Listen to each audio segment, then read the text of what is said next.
Det är liksom som en motpol mot alla liksom det här jänkintresset och jänkbilarna och allt det här. Stora bilar och stora motorer.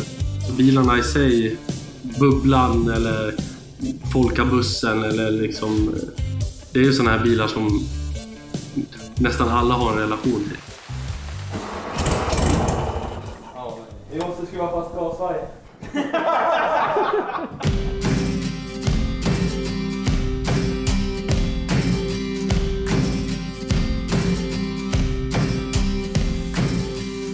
Vi har ju en liten egen klubb eller vad man ska säga. Det började väl med att vi gjorde en liten Facebookgrupp bara och döpte den till Folksand. Och ja, vi skruvar här tillsammans hemma hos Mats. Och han har mycket utrymmen och verktyg som man behöver till olika grejer. Och vi brukar samlas här och fika och skruva ihop, och alltid när det är något problem eller någonting så frågar man ju Mats. Han är riktigt bra att ha i närheten.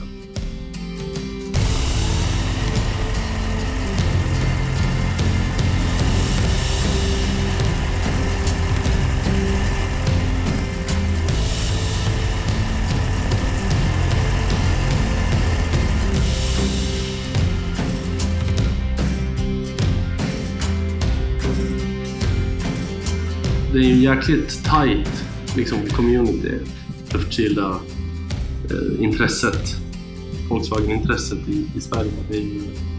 Det är ju någon klubb i varenda liten småstad liksom, och det är ett jäkligt gediget intresse och det är träffar varje helg alltså. Som förra året åkte vi ut i Europa och var borta i 2 veckor. 360 mil blev det totalt, och vi åkte på en träff i Tyskland och i Belgien. Tidigare år var vi på Gotland och nere i Mantorp. Och ja, man åker land och åker runt.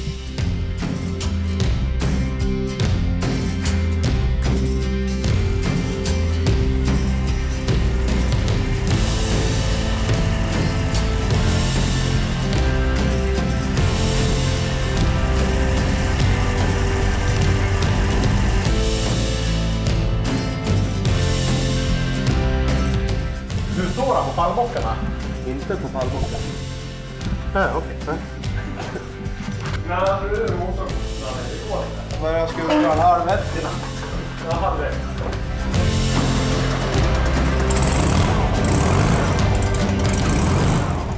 Nästan alla har ju haft någon släkting, någon morsa eller farsa eller morfar som har haft en gammal Volkswagen.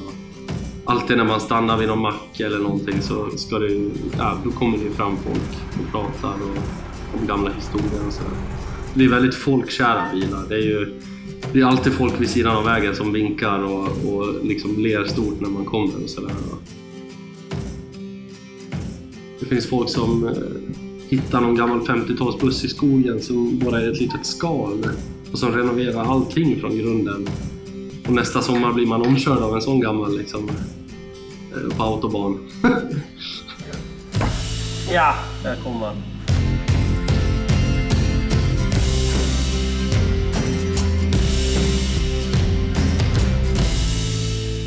Jag menar, förr på 50-talet då var man ju stolt över att ha en bil.